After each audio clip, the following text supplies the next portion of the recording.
Hai minasan, konbanwa.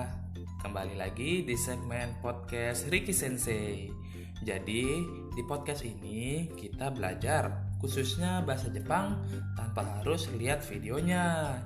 Kamu cukup dengarkan dan enjoy deh belajarnya. Nah, untuk tema hari ini adalah 5 tips belajar sebentar tapi hasilnya besar. Wih, enak banget ya. Belajar sebentar tapi hasilnya besar. Gimana tuh? Mari kita saksikan bareng-bareng ya, minasan. Hai, minasan. Kira-kira belajar kamu udah benar belum ya? Sudah belajar terus tapi tidak bisa paham apa yang sudah dipelajari. Emang belajar perlu ya ada persiapan? Nah, kalau kamu bertanya-tanya tentang hal itu, berarti kamu beruntung nih masuk ke podcast ini ya. Sekarang saya akan share pengalaman saya dalam belajar. Saya ada 5 tips agar belajar kamu lebih cepat paham. Oke. Yang pertama, belajar pagi. Nah, belajar pagi nih minasang ya. Dari Ismail bin Abi Uwais rahimahumullah berkata, ini agak sedikit ada sumbernya ya. Bila engkau ingin menghafal, maka tidurlah. Lalu bangun di waktu sahur dan lihat atau bacalah apa yang engkau ingin hafalkan. Niscaya engkau tidak akan melupakannya lagi, insya Allah. Itu adalah salah satu kutipan dari seseorang yang selalu saya ingat, ya, bahwasanya belajar di waktu pagi itu suasananya masih dalam keadaan sunyi, ya kan? Dan otak masih fresh untuk menerima informasi yang baru. Terus, kalau yang belajar dari pagi sampai siang gimana sensei? Atau sampai malam? Berarti nggak bisa paham dong. Bukan gitu minasang ya. Maksudnya belajar di sini adalah lebih ke menghafal sesuatu ya. Menghafal ya. Kayak menghafal kotoba atau menghafal rumus-rumus ya. Intinya menghafal ya. Kayak hafal Al-Quran juga bisa ya. Bukan belajar keseluruhan ya. Kalau untuk belajar keseluruhan kapanpun bisa. Untuk waktu menghafal pun juga bisa kapan aja, tapi lebih baik dilakukan di pagi hari ya. Nanti minasan coba deh habis subuh atau sebelum subuh coba menghafal kotoba beberapa atau seperti fukusu, mengulang pelajaran. Nah, itu bisa lebih cepat ya. Yang kedua adalah jauhkan hal-hal yang bisa membuatmu tidak fokus. Nah, pasti kamu ngerasa kan pas lagi belajar itu waktu nggak fokusnya lebih banyak daripada waktu belajar. Ayo, siapa nih? Ya.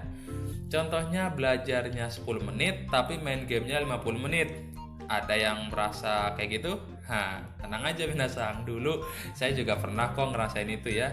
Jadi belajarnya nggak masuk ya ke kepala tuh. Waktu malah terbuang begitu aja tanpa dapat apa-apa.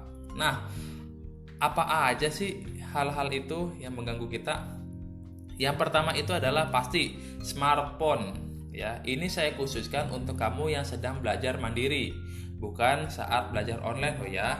Ya, belajar mandiri itu berarti belajar pas malam gitu, bukan pas lagi belajar formal ya.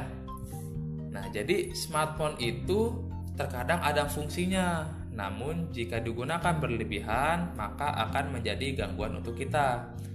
Belajar pakai HP gimana? Ya boleh saja, asalkan jangan sampai terganggu dengan membuka media sosial ya, Instagram, YouTube, WhatsApp dan lainnya ya. Atau kalau bisa matikan dulu semua notif ya, baru kita bisa fokus belajar ya, seperti itu. Atau matikan paket data. Nah, jadi sebelumnya kita download dulu materinya ya. Yang kedua adalah carilah tempat yang tenang atau sunyi. Nah, ini harus banget ya minasang ya, karena dengan keadaan tenang kita bisa fokus belajar. Nggak mungkin dong bisa fokus jika kita belajar kalau di sebelah kita itu ada orang yang lagi nonton TV pakai suaranya keras lagi, atau belajar ketika ada orang yang ngobrolnya berisik begitu ya, kayak lagi ngobrol rame-rame gini tapi kita belajar ya kan, pasti nggak fokus tuh.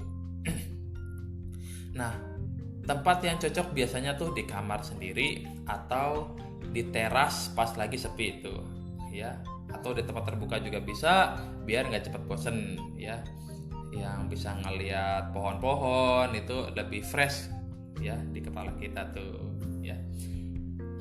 Hai, lanjut. Yang ketiga adalah bisa pakai teknik Pomodoro. Wah, teknik apa tuh Sensei? Pomodoro. Nah, bagi minasan yang belum tahu teknik Pomodoro, jadi teknik